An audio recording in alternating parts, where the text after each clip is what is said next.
Well, here we are, and today I'm going to talk a little bit about the Vincent Van Gogh exhibit that's going on at the Museum of Fine Arts in Boston right now. It started on March 30th of this year, 2025, of course, and runs through September 7th. And it's an absolutely great show, and it is a great show for many reasons, not the least of which it shows you some of the early paintings that he was inspired by, some of his early drawings, and it focuses heavily on his relationship with the Roulon family, also known as the Postmen.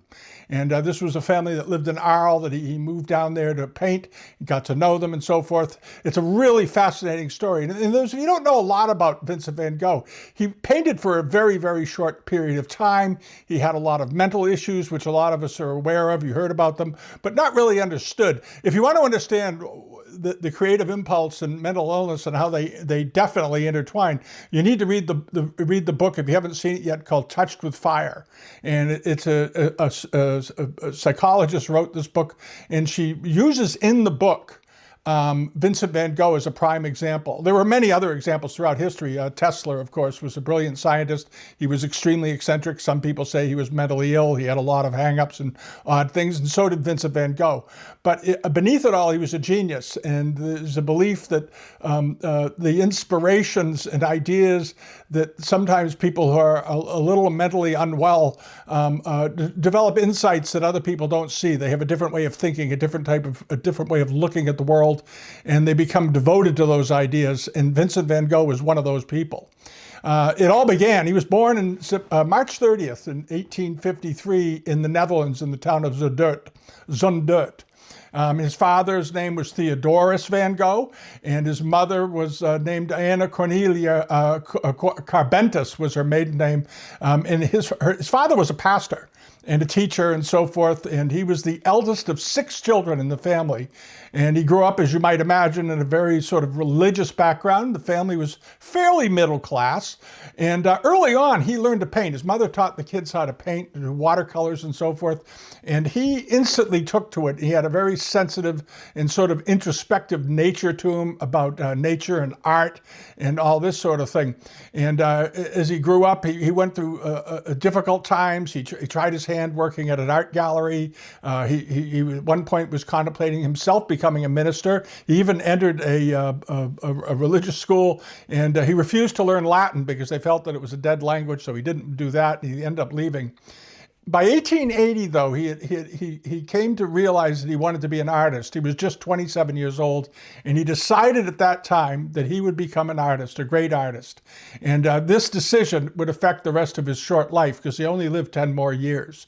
People forget this. They forget how short his life was. And his career spanned just a decade, but it was incredibly productive when you consider he had no formal artistic training, really. He signed up for an art class at one point. It didn't work out, so he left. But during those 10 years, he created over 2,000 works of art, including 860 oil paintings, many of them painted in a span of about 5 years, plus numerous sketches and drawings and so forth. And his style of painting went through a whole bunch of different phases. Many people never think of that. They always think of the Van Gogh that we know of with the bright colors, but he went through other phases first. And a lot of it sort of reflected his emotional state and his environment and the influences around him. His earliest works were sort of punctuated, that was known as the Dutch period. And this was 1880 to about 85. And as he was a self-taught artist, he learned to draw by copying other art. Like I mentioned before, he briefly attended some classes in Brussels and Antwerp. Didn't work out for him. And he studied the famous Dutch masters, though, very, very carefully, Rembrandt and Jean-Francois Millet, who really struck a chord with him, more than even Rembrandt in many ways, because he was an artist that painted, if you're familiar with Jean-Francois Millet, he painted farmers and farm scenes and wheat fields and people slaving in the fields and working and so forth. And that peasant life, that idea of sort of the noble peasant working and growing food and feeding the country and things really struck with him, struck him as a very important thing. And emotionally, I think it fed into him, the sort of the little guy. And many of his early paintings, the famous painting called The Potato Eaters, done in 1885, was a reflection of his view of the rural working class and how hard they work. And these pictures were primarily, in the color palette was fairly limited to dark, sort of earthy tones, browns and greens and grays, and fairly somber but realistic. And the sort of rough, unpolished early works that he did at this time, he was trying to capture sort of the harsh realities of peasant life, what the peasants went through all the time. And living in Nunez with his parents, he had a lot of troubles. When he was with his parents, there were lots of social rejection for him. He had a difficult breakup with a woman he was in love with, and his sort of unconventional behavior didn't help any. And he became just dedicated to art over all else, even financial stability, and that strained his relationships. His parents were very hard on him, particularly his father. His mother was rather forgiving and kind, but the father was sort of rough to deal with. So in 1886, he went to Paris. He moved in there to be near his brother Theo, who at the time was a fairly successful art dealer in the city. And his brother Theo recognized in Vincent he had some skill. He had a talent, and it needed to be fostered. So he financed him. He paid his bills. He carried him as much as he could. Theo wasn't wealthy, but he was sort of middle class, upper middle class, and he could help his brother. So that's what he decided to do.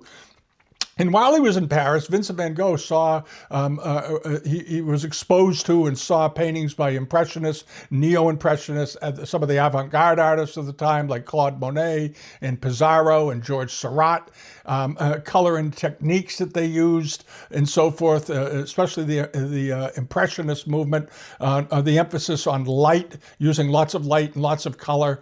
And during this time, Van Gogh changed his style, and his palette became much more brightened. The colors were stronger, the reds were stronger, the oranges were stronger, and these were the colors, the things that he became really, really known for, in vibrant hues of so forth. And one of the things that you see it in one of the early paintings he did, the self-portrait of the gray felt hat that he did, really sort of demonstrates this.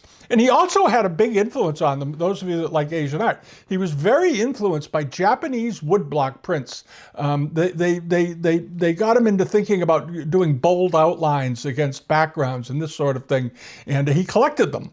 And in the exhibit in Boston at the MFA, they have some of the woodblock prints that he collected in the styles that influenced his work. And it had a lot of influence over what he did. And then while he was in Paris, Van Gogh befriended a lot of famous artists of the day, Henri Toulouse-Lautrec, Émile Bernard. He had a very strained relationship. They were friends, but they had a lot of in and outs together. And that was with Paul Gauguin, the famous artist. And Gauguin recognized him that he was a great talent. This is the thing that was interesting. Now, Gauguin recognized that he was a great talent and even was known to have said that he's a better painter than I am. And they developed a friendship, but it was strained because of Van Gogh's erratic behavior. At any rate, and that sort of set the stage for later when they collaborated in Arles, and that's where this exhibit is focused on. And he had a lot of struggles along the way. His mental health was deteriorating, and he drank a lot, which didn't help. And he didn't eat very well. He suffered from very poor nutrition, and all of this in his body chemistry, I think, contributed to things. It also is believed that he contracted syphilis at some point because he was befriending a lot of prostitutes along the way. There was one prostitute that he was particularly fond of, that he was trying to strike up a romantic relationship with her, and all of this contributed to sort of his erratic behavior. And he eventually decided to move. And he picked the town of Arles in southern France, or on the coast of France rather, because it had great light, it was near the ocean and so forth, and he was looking for a less expensive place to live where he could paint with the great backgrounds in farm scenes and farmland and flowers and nature and so forth. And the bright light of this area of France really, I guess it is in sort of the south of France, really sort of affected how he painted. All right. And he moved there in 1888, and he rented what was later become the famous house, the Yellow House. And the painting of that house is in this exhibit, and you have to see it. It's very close to the door as you walk in. It's a wonderful painting. It's an absolutely great painting. I love the picture. It's one of my favorites that he ever did. And the perspective, the street scene, the way the buildings are done, and so forth, very, very good. And lots of light in the painting, very intense. And he got into doing very, very strong visual landscapes, which became later some of his most iconic works. The sunflowers and so forth. The Yellow House is on that list. The Cafe Terrace at night, Starry Night over the Rhone was, of course, one of his most famous paintings.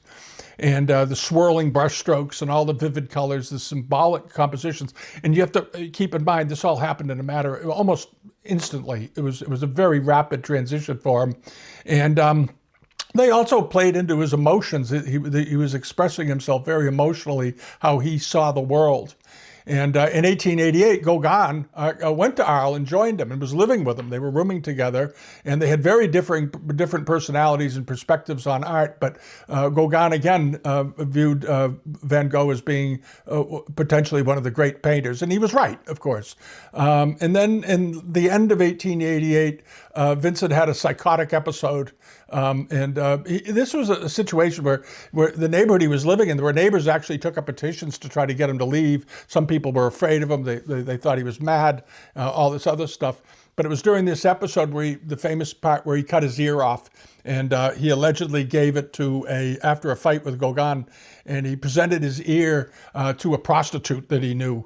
That's the story. He wrapped it in a cloth and gave it to a woman. They don't know how much of his ear he actually cut off. That's sort of a disputed thing, whether it was the half the ear, or the upper part of the ear, or the whole ear, or whatever. But that's what was going on. And after that, Gauguin left Arles. He left. He couldn't take it anymore, and then Vincent was hospitalized between 1886 and 1888. He was in a rather bad way, and he ended up painting whenever he was institutionalized. He painted from the hospitals. He would paint remember scenes through his windows, and eventually, of course, he was allowed to go outside and roam about and do his painting plein air where he could. But during his time in Ireland, between 1888 and 1889, once he was a little more back on his feet, he became very good friends with the Roulon family, and that's what the exhibit in Boston is about. He was coming into his stride as a painter. He had developed his palette, he had developed his technique, and he wanted to do portraits. But he didn't have any money, so he couldn't afford to hire models. A lot of people, of course, as you know, they hired models to sit for them where they painted them. He didn't have the money for that, but he became very good friends with Joseph Roulon, and he was known as the Postman, and his wife Augustine, and they had 3 children, Armand, Carmel, and Marcel. And they ostensibly became his models for doing portraiture, and he painted about 20 pictures of them over a year or two. And that relationship also gave Vincent an enormous amount of emotional support because he was feeling very isolated. He had no friends. People were afraid of him. But he and Joseph Roulin became very good friends. They became very close. Joseph was an extremely kind guy. He was apparently, by all accounts, a very jovial, friendly man. And he and Van Gogh would spend a lot of afternoons. There was a cafe not far from the Yellow House, a couple blocks over. And Joseph Roulin and Van Gogh would go there and drink absinthe. So Vincent had, probably had syphilis. He was mentally ill, and now he's drinking absinthe. And this went on for some time. And he and Joseph Joseph was his closest friend. Let's just leave it at that. And he admired Joseph enormously because he was, to him, a very authentic person, very, very kind person, a good father, good to his children, and so forth. And he painted, I think, 5 or 6 portraits of him over time. 2 of them are at the museum. 2 of them are there, and they're very well done. And they show Joseph's sort of dignified outlook, his face, very powerful face, in his beautiful blue jacket that he was always depicted in as a postal worker. That's what they wore. And then he got into doing the kids, but he put vibrant backgrounds behind them and experimented a great deal, but always captured the face and the spirit of the man. and this was a very, very important for him to bring out the working class, the true kind man working, taking care of his family and so forth, and the struggle that they all had, because it was difficult to make a living back then. It was a hard time. And he also painted Mr. Roulon's wife, Augustine, and all of the children. He painted her several times. One of them, there's a famous painting of her holding the baby Marcel in her arms and so forth. And this was a very, very powerful painting of this sort of rotund woman holding the child, nursing it, and with great affection and so forth. And through these portraits and so forth, Vincent van Gogh became very, very fond of the family. He really looked at them. He relied on them, in part for his very own sanity. They were his link to the outside world, even though he was feeling very, very marginalized by things that were going on. And he found a lot of comfort in their company, just hanging around them, having meals with them and so forth. They wanted him to succeed. They took sort of pity on him, I guess they would say it.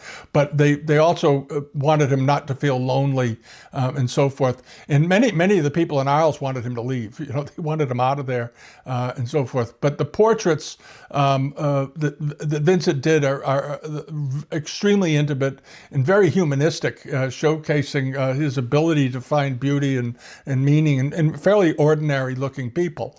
Just people that were genuinely kind and genuinely worthy to know. And the family remained in contact with him long after he left. After he left Arles, there were a lot of stories out there floating around that the family had rejected him and they'd asked him to leave and they drove him out of town. That wasn't the case at all. As a matter of fact, Mr. Roulin continued to write and encourage Vincent after he left Arles and went back up north up until the time of his death. And some of these letters are at the exhibit, and you can read them. You can also read letters from with narrations by Gogh. There's a lot of other material in there besides just the paintings on the walls of the Roulin family. They give a very good context how that came about, and they lead you up to that moment when he was doing these very rare portraits, because most of his paintings were not portraits, of course. They were a lot of them were street scenes or mountain scenes and farms and flowers and harvests and all this sort of thing. And his relationships with the Roulons played an enormous role in his life up until the time that he left. And even after he left, he stayed in touch. He wrote back and forth and so forth. And in July 29th, 1890, he was 37 years old. He took his own life with a pistol. And there was a story at one point floating around that he was actually killed by a couple of young boys that had a handgun. But a lot of people feel that's just nonsense. He was deteriorating mentally. He'd gone up to be with his brother Theo just north of Paris, and he wasn't doing well. And Theo had a family. He couldn't do quite as much for him as he wanted to, and so forth. And Vincent wandered out into a wheat field and shot himself in the chest with a revolver. And the bullet went into his spine. It didn't kill him right away. He went back to his place, and that's when Dr. Gachet, the local doctor, attempted to treat him, but the wound was just too severe, and there wasn't much they could do for him and so forth. And Theo was not in Auvers when that happened. He was somewhere else, and he rushed there to stay by his side. And he was with him when he died. And interestingly, Theo Van Gogh, I believe, died a year later to the day of Vincent. And Vincent's paintings were all saved by Theo Van Gogh's wife. And she gathered them all up, recognizing also she had a good eye, and she believed her husband when he said Vincent was a great painter. She gathered up the paintings and promoted his artwork posthumously to galleries and so forth. And it was at that time that true interest, really, the art community in Paris in particular, really began to gravitate to his works. And he was quickly being viewed as on a par with any of the other Impressionist or Post-Impressionist painters of the time. And he, in the end, was, I don't think there's a lot of debate about it, probably the greatest Post-Impressionist painter that ever lived. And so forth. So that was it. And he died on, as I said, on July 29th, 1890, just 10 years after starting his career as a painter. and that's the story. And the exhibit shows some very, very good paintings. All of the paintings he did. They show some works by Gauguin in there. There's a Rembrandt in the show, and they do a really great job of putting it all together, so you have a better understanding of how he came to do these portraits and the effect that the Roulon family had on his life. That very short time. You have to, from 1885 when he developed his new style, he was dead 5 years later. It was a very, very short period. And you have to wonder, what would he have done had he lived another 30 years? Had he lived to be a 70-year-old man and painting the whole time and evolving the whole time? I think it's a great loss. But at any rate, but he had his ghosts, but he kept working. He was dedicated, and we now have all of his work to enjoy today. So that's the story. As I said at the beginning, March 30th through September 7th at the Museum of Fine Arts in Boston. It's well worth it. It's in the Gund Gallery, which is on a lower level in the center of the museum. It's a very good exhibit space. The light is very adjustable because it's sort of an underground area, so they're able to do accent lighting, and the room flows beautifully from one section to another, and you get a real appreciation for the man's life. So that's the story. If you come into Boston, please go see the show. It's excellent. It's really excellent. All right, that's it for today. Thanks for watching, and see you next time. All right, bye-bye.